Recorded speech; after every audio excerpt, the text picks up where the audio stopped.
Captain Insano shows no mercy. No mercy. No mercy. No mercy. No mercy.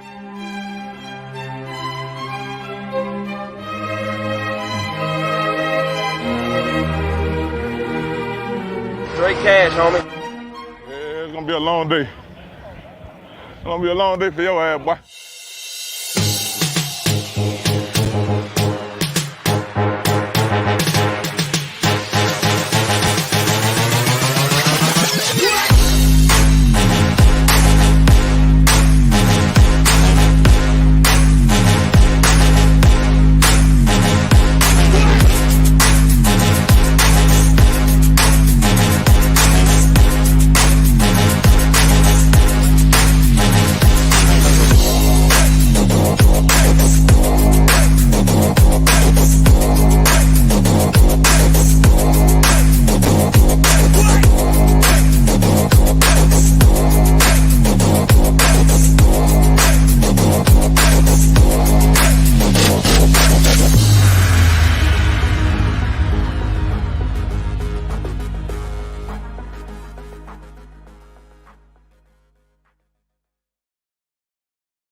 What's up, everybody? Welcome back to the All Day Football Show.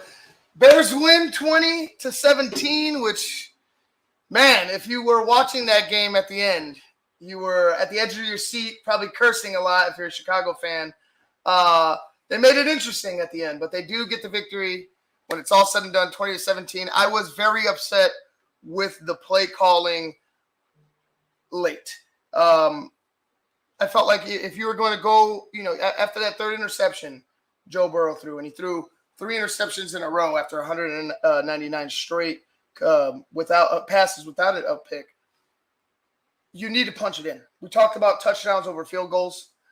I'm not happy with it. Like you see what happens when you make a mistake late in the game. You just brought them back in. Now, if you had a touchdown, maybe you're like, all right, calm down. You're still up a touchdown. You get the ball back. We'll see what happens now. You still have, they still have to score. That's still have to get in the end zone, excuse me. But it's just inexcusable to me that you have a first down with a rookie quarterback who's coming in relief in a game, right? Not just starting a whole game, not knowing it's his team still, in relief. You call a pass late in the game. You trust veterans to throw late in the game, right? Mm-hmm. You trust vets to do it. I understand Justin has all the talent. You could see he's still growing. He didn't read that linebacker dropping back in coverage. You know what I mean? Fake blitz, drop it. We were just talking about that earlier in the season, Luke. Mm-hmm. Is he going to be able to read enough? You're going to see growing pains. Are we going to be able to live with it? Well, if Justin Fields doesn't come up with a first down after the fact, we could be like, man, well, what the hell are we doing here? We could be rethinking about what we're pushing for. I feel like Justin is very talented. I feel like the play calling was just moronic. You got a guy in David Montgomery that can push the load. He can handle the load. He could get you a first down. 2 first downs and the game's over. Am I wrong? Yeah. No, 2 first downs and I think the game's over. I feel like Matt Nagy at that point should have just handed the ball right over to David Montgomery and let him work and just live with punting the ball and playing field position. You're up 10. You're up 10. The clock is stopped. You got on first down with a rookie. It's just little things, guys, little things. Yeah, it seems seems weird. It's Matt Nagy. He's like, it almost at that point says, hey, I'd rather trust the rookie than trust my defense. So if that's the case, he did it last week. Yeah, I know. That's what I'm saying. Like, that's just the thing with Matt Nagy. Like, you just never know. Like, where is he going to make a bonehead decision? And it's last year with the 2 quarterbacks, now this, and it's just like, who does that? Like, I mean, like, punt the ball. It's 3 minutes. There's 3 minutes left. You're up 10. Yeah, punt the 3 ball. minutes left. You're up 10. You're gonna tell me pinning him back with Joe Burrow just threw 3 straight interceptions is a bad idea. Right. Marco, you saw it. Yeah. 3 straight. We're sitting. Me and Marco are like, damn, dude. Like, when is the last game? When's the last time this guy's thrown 3 interceptions in a row? Yeah. At that, you know what I mean? And like, I mean, even while we were watching the game, I mean, we both looked at each other. 3 minutes left on the clock. Just feed Montgomery the ball. you're trying to waste time and run down the clock. I mean, at that point, Cincinnati still had a timeout. 2-minute warning still coming up. Technically, you got two timeouts. 2 timeouts. Oh, they had 2 timeouts. Yeah. So you're still up to capacity because like you're about to hit the 2-minute warning with still so much time on on the clock left. But no, you want to make a pass, and like I touched on. I mean, like I told you guys earlier, it's this cute football mentality of Matt Nagy that it's the Bears. They got a good victory today, but at the same time, it was a very nasty, ugly victory for them. But again, I mean, Justin Fields coming in relief, as far as taking over, for the game for Andy Dalton obviously going out. Good takeaways for the Bears, but at the same time, I feel I'm going to focus on the play calling. What were you thinking at that time? As far as why are you making these decisions at a time where you already have the game in the bag? You just got to run on the clock. You picked this guy off already 3 times. There's no shame in punting the ball. Your defense has been working them. At that point, let them steal the win for you. But no, you want to give the fans a little bit of a heart attack in getting this win.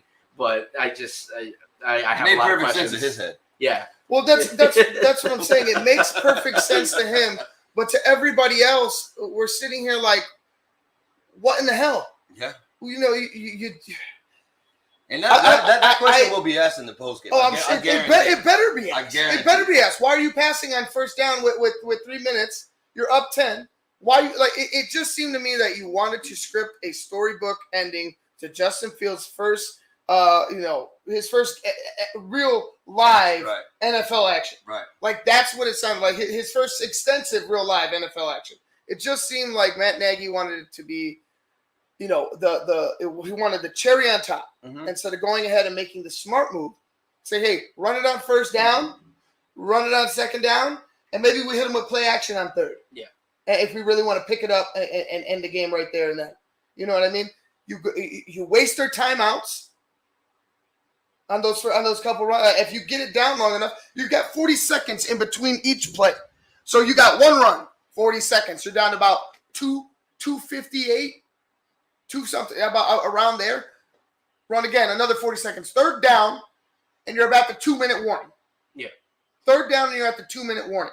You take another snap, right? Fourth down. Now you break a little bit over that 2 minutes. You might get them. They might stop the clock, but now you're at 2 minutes, under 2 minutes, and you're punting the ball downfield, telling them, "Hey, go ahead, Joe Burrow, lead them down." Yeah. After we just picked you off 3 times, it just doesn't make coaching sense to do that. It doesn't. Matt Nagy's. I feel like the guy is just grasping for anything. He's just grasping at straws right now. He's just trying to appease everybody. He's trying to have his cake and eat it too. That's like the perfect way to explain it. Is he wants his cake and he wants to eat it too. That's Matt Nagy. The clock should have been ran out at 3 minutes. It should have been at the very least the Bears should have been punting with about 2 minutes left. We talk about it over and over till we're fucking sick in Chicago. What the fuck play calling is this? What collaboration is this? Like, who's deciding this? Who's on the sideline going over what play we should call next with 3 minutes left when we're up?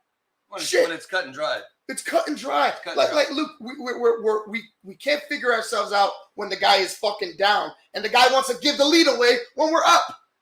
I don't understand this coach. I don't understand him whatsoever. I mean, even Joe Burrow's body language changed. I mean, after he threw that third pick, you see him getting off the field. He's looking sluggish. He's looking like he was thinking, like, damn, that sucks. It's over, yeah. But his boost in morale came after that Justin Fields interception. He was like, all right, you're going to give me a shot like that? Let's see what I can do. Yeah. And he touchdown pass immediately. Right down the right, nothing. And wasted no time. Again, and I mean, like I touched on it earlier, it's like the Bears got a victory today, but it was a very ugly victory. And play calling is it's the one thing that I think the media, the fans need to be focused on. Like, what exactly are you thinking? And with less than 3 minutes in a game, and you have a comfortable lead at that point. I want to go ahead and touch back on Justin Fields a little bit because he comes in relief. I don't want to go ahead and jump him right now. That was a questionable throw, but it was a play. The play was to run. There was nothing else. Like he wasn't handing out. There was no mesh. It was Justin Fields was going to pass that ball on first down regardless. I don't like it. I didn't like the pass. The pocket was closing and he tried to get rid of it.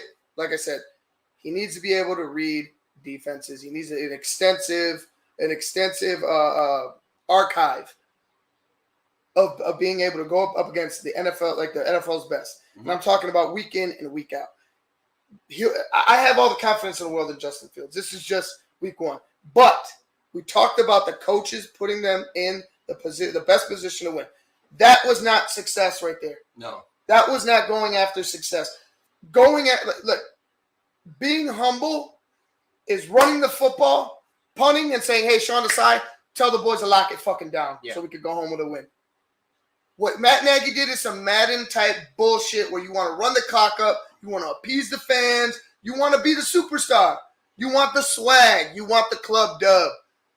I want the fucking victory. Yeah. And honestly, if the Bengals came back to tie it, I don't know if the Bears have enough to win. Right. I don't. Well, I don't. No, I mean, also, so for everybody that's out there that Justin Fields is the savior. Justin Fields is the savior. Let's just compare. Justin Fields was 6 of 13 for 60 yards passing with a pick. Andy Dalton was 9 of 11 for 56 with a touchdown. Justin Fields, 31 yards rushing. Andy Dalton, 25. So, I mean, for everybody thinking that Andy Dalton is this not kind of much this of a drop-off. Yeah, that's what I'm saying. They think he's a doormat to Justin Fields. Obviously, there's something to be said. He put up the touchdown. Maybe Andy Dalton was benefiting from better play calling, which I will probably lean that direction. But no, there's no maybe. We know where the position Justin Fields would just put it, pass it with 3 minutes left. No, you're right. The play calling there was shitty. But what I'm saying is Andy and the way they both look good, right? They both look good in time. The interception was Justin's only blemish in my eyes. Right. My thing with both Andy and Justin is they're working around their coach. It's like you're on the field and you get the play call, and then you have to fucking work around the coach's play call. Mm-hmm. You know what I mean? Like it just seems to me that no matter who's out on the field, Matt Nagy wants to be the quarterback. Am I wrong? No, I mean, it just seems like he wants to be the guy out there making the play. He's calling plays for himself as opposed to calling plays that fucking work for the team. And it's frustrating week in and week out to have to talk about this, but it's an issue. Yeah, it's an issue, Coach, year 4.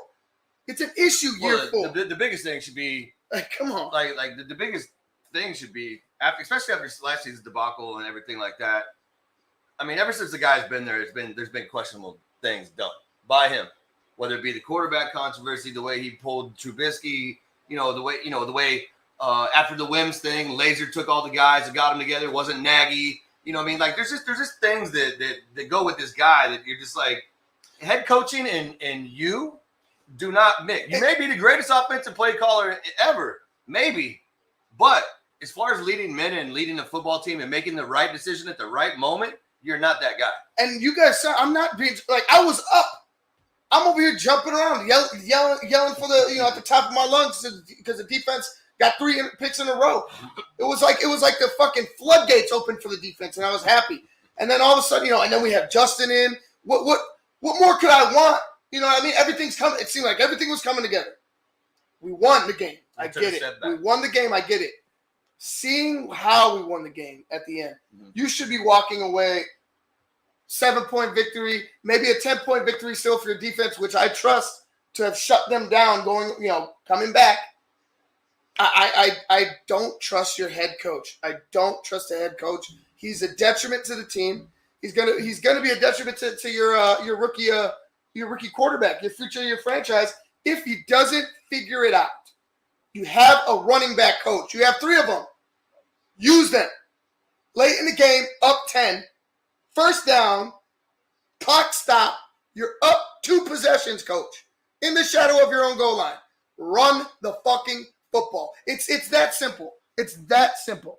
We're going to go ahead and move on from the Bears. Thank you. I mean, in comparison, in all honesty, with Matt Nagy. Thank you. I'm dying over here. With Matt Nagy, if he was a baseball coach, your team is up by 2 runs. You still want to bring in another reliever in the 9th. It's like, no, you call the closer. Right. this is what he does. There's no reason to bring it over. David the right closer. now. Yeah, David Montgomery is the closer, and he just doesn't want to call him in. At least we didn't see a jet sweep. Did we see? No, I'm saying. No, At that moment. I'm trying to think of if we saw one today. I'm trying to remember if he's staying consistent. All right, going around the league, you got Carolina beating New Orleans, and that was bad. Oh, Jameis is back, Luke. Yeah, I told you. You called it. You called it. Jameis is back. Carolina wins it by a score of I don't know if this loads 26-7. It didn't look good for Jameis Winston. He was 11 for 22, 111 yards, 2 picks. 0 touchdowns this week. I called it. You did. Exactly. You did call that. He did. I told you, man, that guy. 0 touchdowns this week. Carolina just locked it down. You talked about the defense this week being different from last week, and it was when you were 100%, 26-7.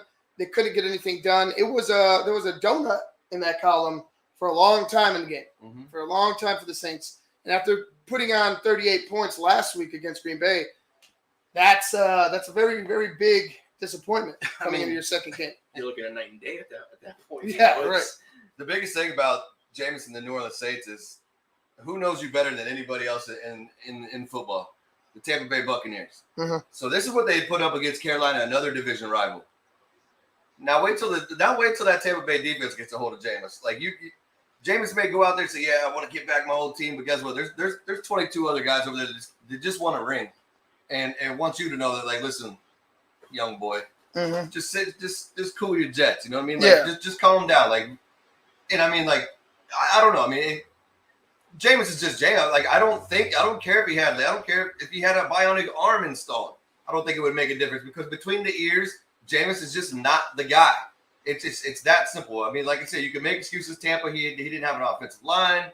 Okay, yeah, I'll give him that. He threw 30 interceptions, but not all of that was him being just bum rush. You know what I mean? Like, there was conscience, you know what I mean? Like, oh, there he is. And as soon as he let it go, you know what I mean? Like, he already knew. Like, he's already past the offensive line as soon as he threw it. You know what I mean? Like, he's like, I better go. Yeah, I better go. You know what I mean? Like, so there's things between his ears that just don't compute. They don't, the wires are like shorting out or something. I don't know what it is. But like I said, Jameis is Jameis. Yeah, you know, like I said, I thought maybe Kamara would help him out a little bit. And Kamara's a great player. We all know that. But it just seems to be that Jameis is it's just Jameis. I mean, it's just when it gets to a big time, it's between the years at certain points. There's a level of focus he hasn't reached yet. We'll just say that. I feel like he has lapses at times during games. And I mean, I think he's in the best place. Yeah. I really think Sean Payton's going to get the best out of him. Obviously, there's going to be growing pains. Some growing pains. There's going to be some gray area. I mean, for as bad of a game for New Orleans, I mean, just to put into perspective, Jameis was their leading rusher today. Yeah. The Kamara factor was not a factor at all today. Well, and how the swing goes. You know what I mean? Like they're riding high today. Just pendulum came the other way. Absolutely. Now you're riding low. So the Saints are going. I think the Saints are going to have to get used to this because I can totally see that happening for them season where they get these wins and they go to these extreme highs, but then they're going to come with the next team and just hit these extreme lows. So I don't know. I mean, what else are you going to do if you're New Orleans? I mean, Cam Newton's available, but I could tell you about 3 other teams that could probably be looking at Cam Newton as well today. So it's going to be interesting to see how that unfolds, which I don't really care because I hope Tampa wins the division. Yeah. So let him just continue being Jameis, and I don't care. Well, like I said, it's something between the ears with that guy. It's not physical because we all know his gift. He's got a cannon. He can run. But it's just when it comes down to putting him in tight situations, he can't make the right read, and you see what happens. I mean, could it be one of those situations, though, for the Saints where, I mean, you're looking at a Saints team that what if we enter a season where they're beating really good teams, but then the team that they're supposed to be beating, they're just falling flat. I mean, we saw it, against the Buccaneers, where it's, last season. I mean, whole new season, obviously, but they look great against the Packers. But then you come out against the Panthers, a divisional team, and you look like hell. Yeah, it was Nolan's voodoo today. Yeah, it definitely was. Going on to one of our games of the week, the Raiders. Wow. They win 26-17 over the Pittsburgh Steelers, and about in the area I was predicting, kind of about 7 points off for the about 10 points. Well, no, actually 11 points. I'm off by about 11 points. But the Raiders did get the victory. Derek Carr, 28 of 37, 382 yards, 2 touchdowns. Derek Carr just continues to light it up. Without Darren Waller today. Without Darren Waller Only today. 5 passes his way. Well, 5 receptions, I'm sorry. 7 targets, 5 passes. This is what he had to do, though. Yeah. We talked about it earlier. This is what he had to do. He has to spread it around, get other people involved, keep that defense off balance. Because this is the Steelers have a great defense, man. They have a great defense, and in order to beat a great defense like that, you can't go one-track minded like they did against the team last week. So The Ravens, yeah. So I mean, they did exactly what they needed to do today. Darren's the second leading receiver. I mean, he wasn't targeted as much in the first half like he was last week. That's for sure. 5 receptions, 65 yards, no touchdowns. Henry Ruggs, the third, was actually the receptions or the yards leader. There's three guys. Yeah, all on one play. There's 3 guys tied for. Actually, 4 guys got 5 receptions today. If I could get this stupid thing off my screen. I hate ads. Why can't I get rid of this ad? Is this just like not okay? All right. Anyway, about 4 guys had 5 receptions. Henry Ruggs all on one play, but we talked about it last week, and Marco had mentioned it. We mentioned it during the Ravens game. Somebody needs to go ahead and get open. Like, you need to go ahead. Like, these are the guys that you have. You need to use these guys. These guys need to go ahead and find a way to get open. Henry Ruggs has been doing that. We had Edwards last week trying, doing that. And Zay Jones. You have Derek Carr hit it. Obviously he's doing the best he can to get them the ball. The Raiders 2-0. 2-0. They beat quality teams. Yeah, they did. How do you feel about the Raiders? I mean, I still feel like it's kind of premature. We know they're in the Chiefs division. But like I said today, they did exactly what we thought. What I said they should do. They got to spread it around. I feel like that's going to be their prescription to beating the rest of the division. They can't just zone in on Waller. Like he can't, and you have to break up coverages. You can't just let somebody be double teamed high low all the time. Like, there has to be other people running routes underneath, maybe over the top. Like, you have to find ways to use him as a decoy sometimes and not always your receiver. And they did that today, man. And now these guys are stepping up. Henry Ruggs literally caught that catch just because he was the fastest guy on the field. That's honestly, it's the truth. It's the truth. There's no spectacular catch Derek Carr just reached back and let that thing fly. Yeah. And Henry Ruggs was under it. So I mean that's a luck, I guess, skill. You're fast. Oh no, it's not a look. He saw the guy. He put the ball where he needed to be. You utilize the players you have on the field. Exactly. Henry Ruggs just happens to be the fastest motherfucker on the field. Yeah, and that's what got him. I mean, that's what got him. I mean, it's but I mean, like, hey, we saw Zay Jones get behind him last time. So correct. I mean, like, and then Renfro carves him up underneath. So it's like the Raiders have the high-low passing game, but it just comes down to, maybe last week one pass was enough. Today one pass was enough. They actually won by a little bit more than one touchdown. But if you get in those tight games and maybe it's just one pass and you're still behind, can they hit that second? Can that guy be effective enough another time, or somebody else take his spot and be the other guy? Because, I mean, when you're playing Kansas City with people with big, they're going 30, 40 yards down the field probably 6, 7, 8, 9 times a game. Are you going to be able to match that? And without Josh Jacobs, obviously the running effort today was pretty scarce. But now you're talking about without Josh Jacobs, it's like, division games, like I said, division is what you want to win. So, I mean, if they're dropping somebody else, that's fine. But those division games, they won. And they played the Chiefs tough last year. They beat them the first time and damn near beat them the second time. So it seems like they kind of have the Chiefs maybe a little figured out. But you got Justin Herbert over there too. And now you got Bridgewater over there, so and you got Denver with a good defense as well. So it's good. It's gonna be interesting to see how the Raiders go. I mean, I think they look good today. They did enough, which I didn't think they'd be able to put it to this Steelers defense but TJ Watt, I'm sorry. He went out. So, there's things to be desired with the Raiders, but then again, if it's not broke, don't fix it. Yeah. Yeah, and I mean, with the Raiders, I mean, honestly, They're 2-0. I can't. I'm not going to take anything away from them and whatnot. They've definitely shown up these 2 games, but it's a very questionable, non-existing running game that they have, and I just don't see. Las Vegas. I'm sorry. I can't picture them as a threat with no running game because today Whaley didn't get only got so many receptions. Henry Ruggs showed up utilizing what you have. But that running game, I feel, is still so crucial, in any matchup, any given week. But when it's non-existent, it's, what are you guys need to find a way to move the chains, and when your receivers are being covered, you don't have that. You don't have that trust up the middle.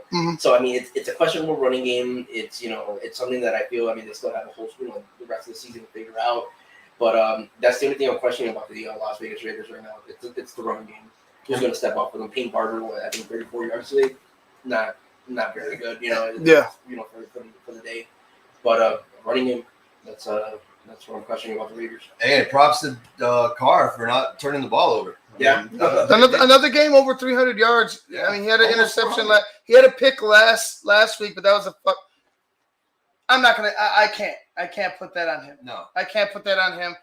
That needs to be caught by Willie Snead. Point blank. Period. Yeah. Sorry, but I can't put that on him. Yeah. So you have back-to-back games against quality football teams, solid defenses at that.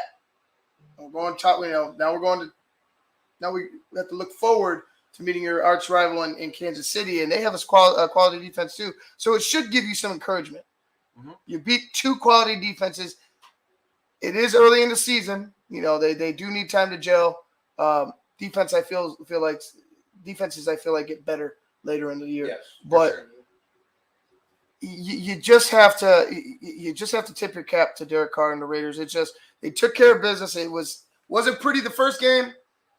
Wasn't pretty to start, but they just kept chipping away, trusting themselves, trusting the game plan, and they pulled it off. I honestly, you got to give credit to Derek Carr right now. If I'm looking at it, Derek Carr's probably in the MVP race. If he continues this up, Derek Carr's in the after 2 way premature MVP race. Right. Derek Carr's leading it for me. Yeah, the only person I would really throw up there, would be Kyler Murray. That I could see that's really just doing something. Kyler Murray. I feel like Kyler has a few better weapons. I feel like that Cardinals defense is mad improved. So I feel like that gives Kyler the edge. But he, like I said, he's got Hopkins. The guy's just got some weapons. He's got wheels too. So Kyler, I'd probably put Kyler up there as the MVP as of right now.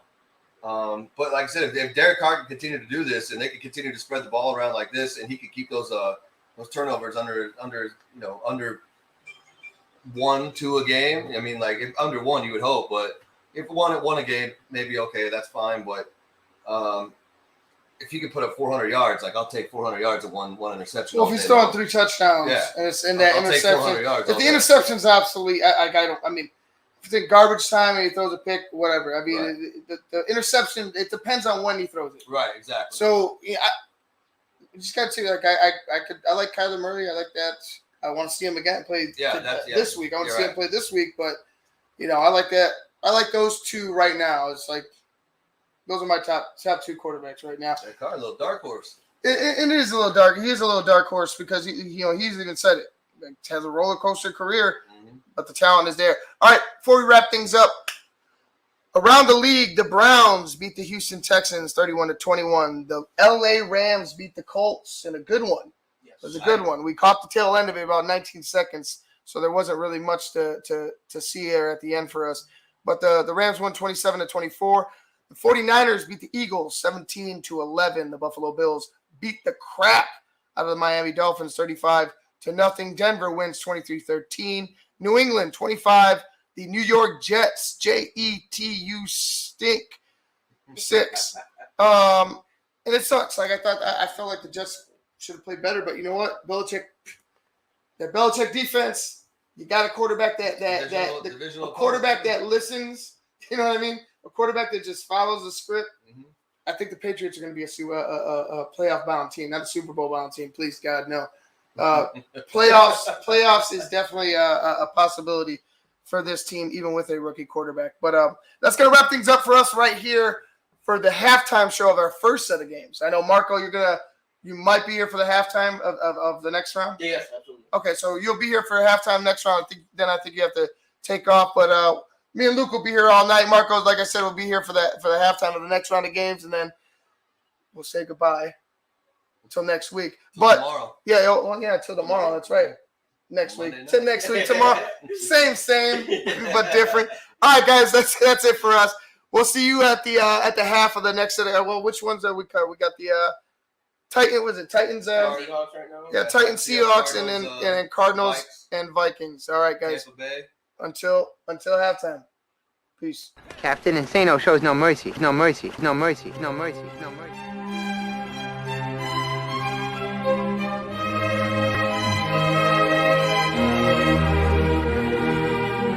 Straight cash, homie.